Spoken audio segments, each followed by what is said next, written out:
Welcome to my channel Worldwise. This is the Antarctic Ocean, Earth's last great wilderness. A place where waves can rise as high as buildings and winds roar at 100 kilometers an hour.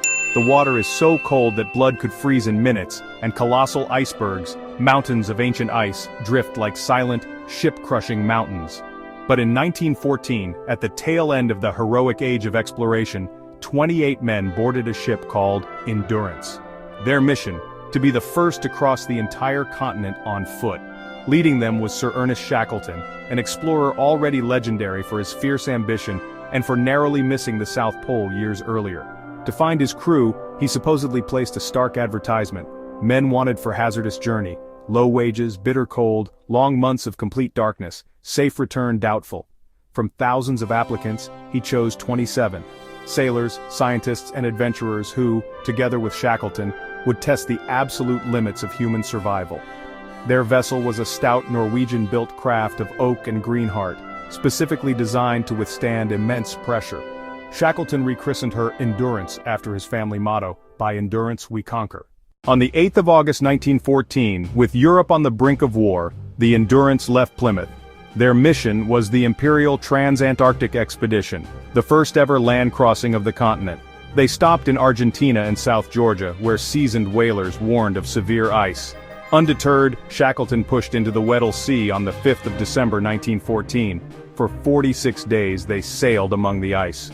They were just one day from the coast when the pack ice thickened with alarming speed, halting their progress. They were surrounded by thick floes, 18 feet deep in places, too weak to walk on, too strong to sail through. On the 18th of January 1915, the Endurance became trapped, stalled, imprisoned by the ice just 130 kilometers from their goal. Initially, the men were optimistic, expecting the spring thaw to release them. With saws and picks, they cut and hauled. Their back-breaking labor moved the ship only 300 meters before it jammed again, this time for good. Shackleton knew morale was key.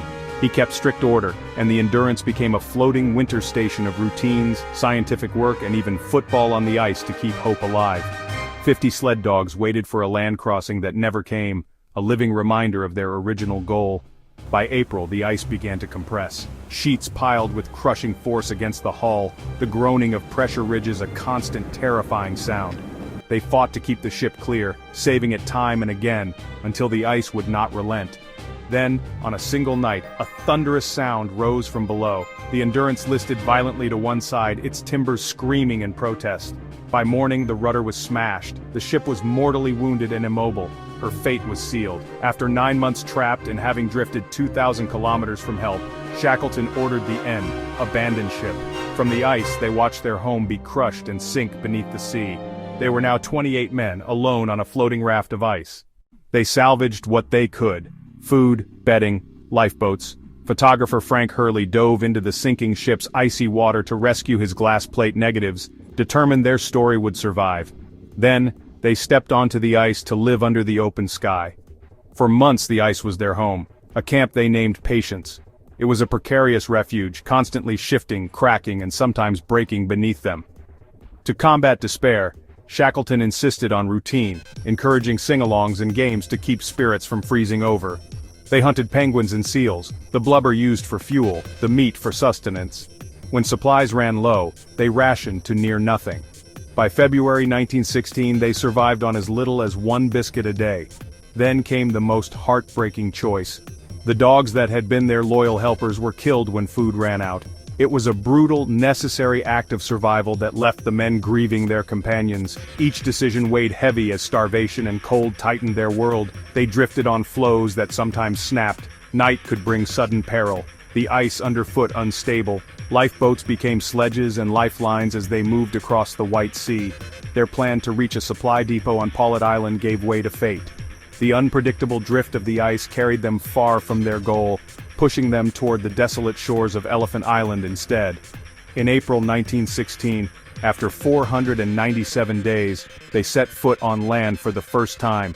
Elephant Island, a barren and unforgiving shard of rock.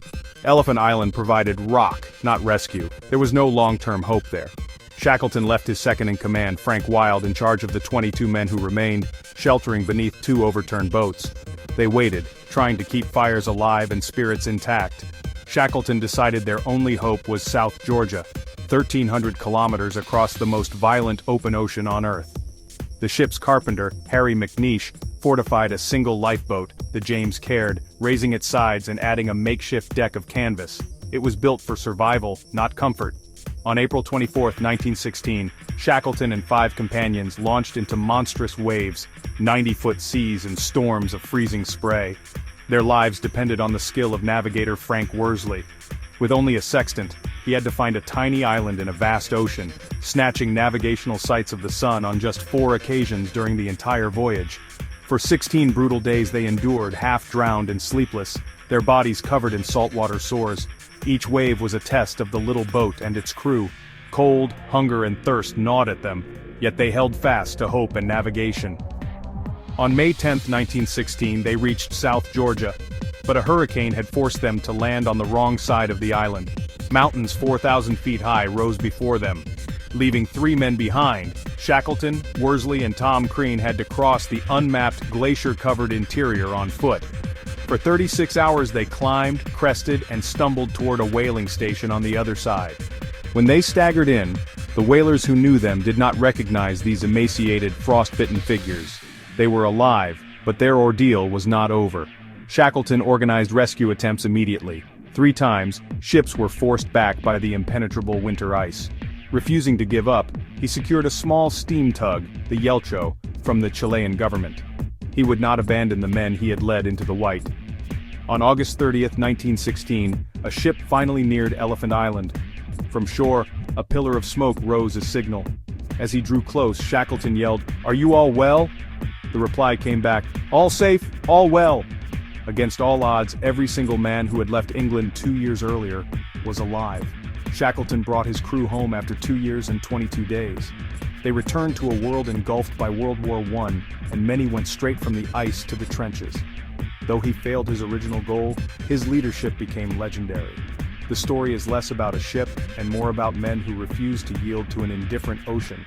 Their diaries and photos preserved moments of courage, cruelty, and compassion alike. For decades, the Endurance itself slept beneath the Antarctic, its final resting place a mystery. Then, in 2022, the Endurance 22 expedition found her. Remotely operated vehicles plunged 3,000 meters to find the wreck resting remarkably intact. The cold, dark, oxygen-poor water, free of wood-eating organisms, had preserved the ship better than many had dared hope. Even her name remained visible, a ghostly signature in the deep. Scientists and historians watched in awe, bridging a century with a cable and a camera. The ship that once sought to conquer ice now lay reclaimed by it, preserved and solemn. Shackleton's expedition is taught in schools and boardrooms as a primer on leadership. His example is distilled into lessons on responsibility, optimism, and planning under pressure. Today, ships and technology have changed, yet the ocean still demands respect. Exploration now pairs bravery with careful science to learn and to preserve. The miracle of survival remains central. 28 returned, their lives a testament to leadership and human bonds. Shackleton wrote, "I felt that I could do nothing but preserve the lives entrusted to my charge. The Endurance rests, a monument beneath the waves, a final echo of their story. Remember them as men who laughed, who feared, who fed each other in the cold. Not a triumph of machines, but of human duty and unbroken will. They set out to cross a continent and instead crossed into legend." Shackleton himself would later return to the Antarctic, where he died and was buried on South Georgia, forever a part of the land that defined him. This was the story of Endurance, Shackleton, and 28 men who returned home. If you enjoyed this story, subscribe for more tales of exploration from world wise. Sources: expedition diaries, modern discovery teams, and public archives. See description for links. My next video, watching now.